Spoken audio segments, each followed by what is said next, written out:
There are moments that do not announce themselves. No thunder, no sign in the sky, just a father standing at the entrance of his tent, watching his sons walk toward him across the dust. And something in the way they are walking, no Joseph amongst them. Jacob has lived long enough, wrestled long enough, lost enough things he loved to know before a single word is spoken. But knowing and hearing are two different griefs. And what is coming is going to make sure he carries one of these griefs. Let me take you back. Not far. Just 3 days before this grief landed. Before that coat reached Jacob's hands, 10 brothers walked into the camp carrying something none of them could put down. And for 3 days they said nothing. Here is the part nobody tells you. The part that happens before the grief. The silence that sits over a camp like a second sky. Heavy, wrong, and impossible to name, while the people inside it try to keep eating, keep moving, keep looking at each other across fires without letting their eyes say what their mouths will not. Camp is a living thing. It breathes and has a rhythm. The sound of children, animals, women working, men returning from the field. All of it making a particular music that a family recognizes without knowing they do. That faithful day when the brothers walked back into camp without Joseph, the music changed. Nobody could have said exactly what was different. The fires burned the same way. The animals made the same sounds. The evening meal was prepared and set out the same as always. But something was sitting over that atmosphere. Something that did not belong there. The younger children felt it first. Children always do. They stopped asking where Joseph was after the second time nobody answered properly. They learned, the way children learn these things, through instinct not explanation, that Joseph's name had become a door nobody wanted to open. Jacob felt it too. He had come out of his tent that first evening expecting the ordinary chaos of his sons returning, expecting noise and hunger and the particular loudness of men who had been away from home. What he got was quieter than that. Eyes that moved away from his, bodies that found reasons to be elsewhere, conversations that stopped a half-breath before he arrived and resumed a half-breath after he left. He told himself it was the journey. Long roads make men quiet. He told himself Joseph must still be with the flocks, would arrive separately, would walk through camp tomorrow with that coat catching the morning light the way it always did. But Jacob had spent a lifetime reading people, and something in his chest had already started grieving. Leah found him where she always did when something was wrong, at the edge of things, where Reuben went when the weight got too heavy to carry inside a tent full of people.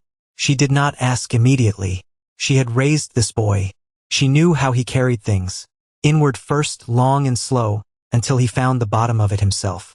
So she sat beside him, and she waited. It was Reuben who spoke first.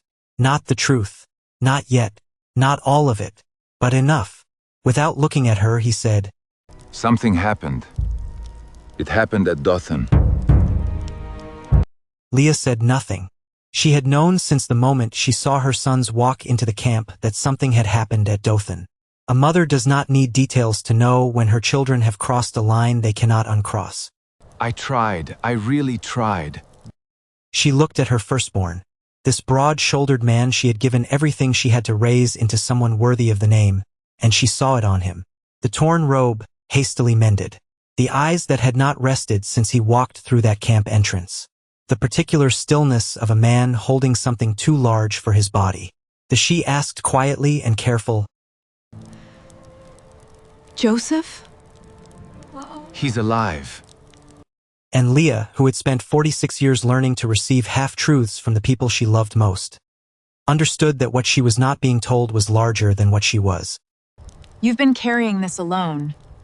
You don't have to tell me everything tonight. When you're ready, I'll listen. Whatever happened, don't stop believing that God still sees you. She left him there at the edge of the firelight, carrying the weight, the way he had always carried things, alone. On the second morning, Jacob sent for Joseph, not with urgency, the ordinary request of a father who expected his son to walk through a tent door and fill the room the way Joseph always filled rooms, with that coat, with those eyes, with that particular innocence that Jacob had spent 17 years trying to protect from a world he knew was harder than Joseph understood. The servant came back alone, and replied quietly and carefully, "He is not in the camp, my lord. Jacob nodded. Still with the flocks perhaps. Coming separately, the roads from Dothan were long. He sent again in the afternoon. The servant came back alone again. And in the space between that second return and the moment Jacob turned back toward his tent, something shifted in his face. Not grief yet, the thing that comes just before grief. So he went inside. And he waited.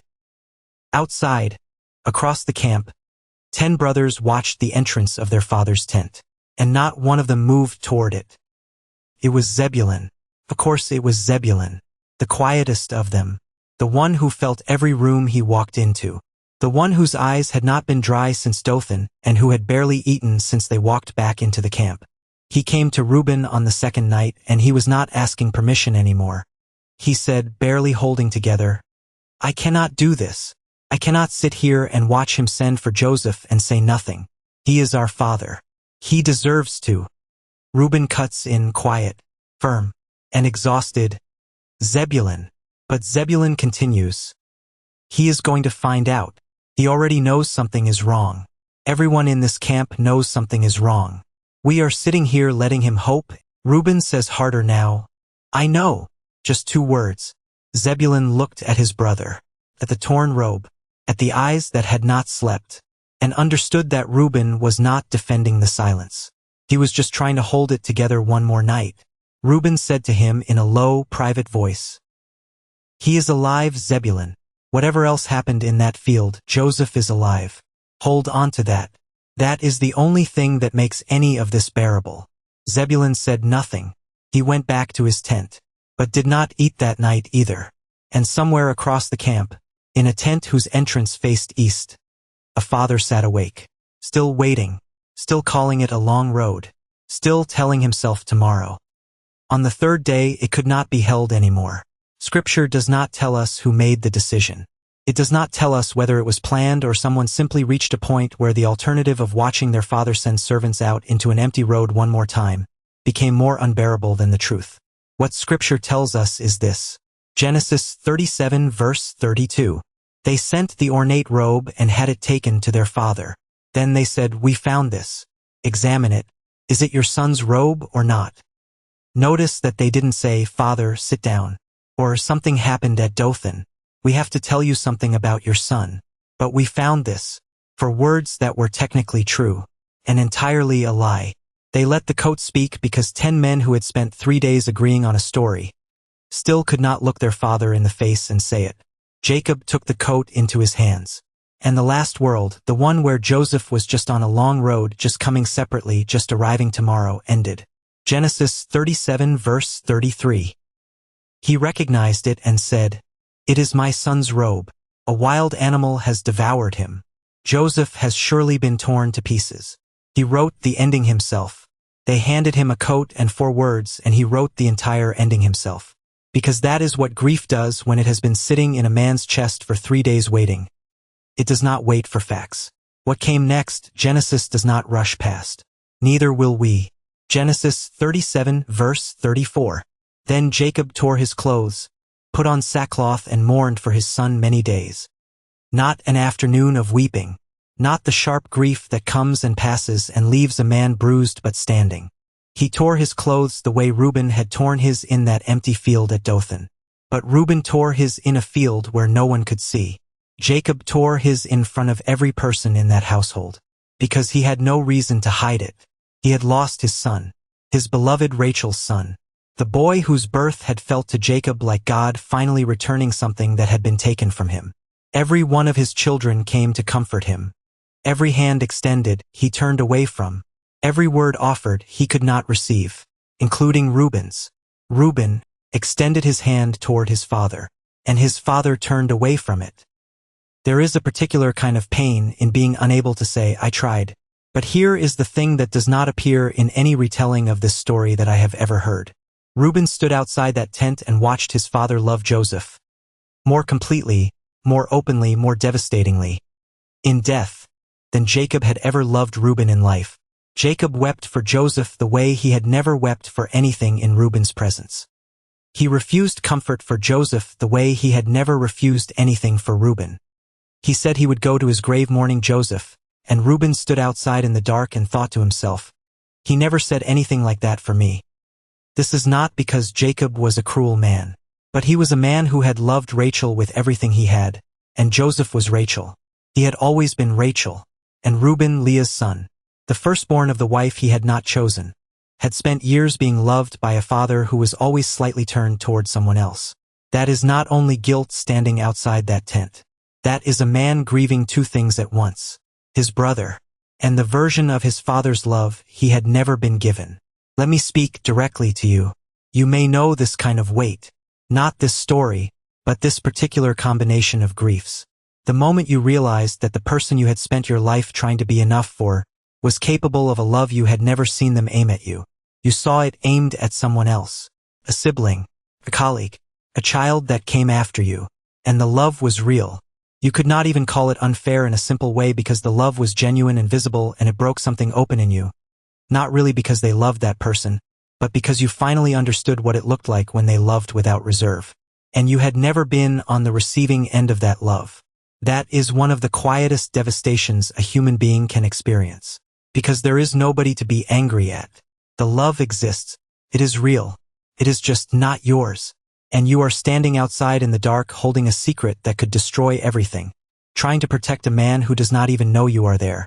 That is Reuben, outside his father's tent. Every night, for many days, loving a father whose love was turned toward someone else. Protecting a brother who was already gone. And carrying the truth because the truth would only transfer pain rather than healing. That is not weakness. That is one of the most powerful and unrecognized forms of strength I know. A crown worn in the dark still counts, even when the person you are wearing it for cannot see it. Jacob said words during those many days that Genesis records quietly, almost in passing, as though the writer knew they were too heavy to frame. Genesis 37, verse 35. I will continue to mourn until I join my son in the grave. He was not just grieving. The father was done. Done with comfort. Done with the idea that a life on the other side of this loss was worth moving toward. And Reuben heard that, standing in the dark outside that tent. Firstborn, responsible, the one who was supposed to hold this family in one piece, heard his father choose the grave over the living. Over him, over Leah, over every child still breathing in that camp, and he could not say a word to change it. Joseph is alive, was the one word that would have unraveled everything else. The lie, the brothers, the conspiracy. So he stayed quiet, carried it, and went on being the firstborn nobody wrote songs about. Yet he kept showing up and filling the gaps. That is where Reuben lived, in the gaps. But here is what I need you to hold as we move forward. God was not absent from those gaps, because the story is not finished. Joseph is on a road to Egypt, and the road to Egypt leads somewhere none of them can see yet. And a firstborn son who has spent years learning to carry impossible weights in silence is being prepared without knowing he was. And the moment the weight will finally matter. When 10 brothers walk into Egypt looking for grain, there will be a man who recognizes them. And there will be a firstborn son among them who will stand up again. Crowns in the Dust, the Reuben series. Episode 7 coming next.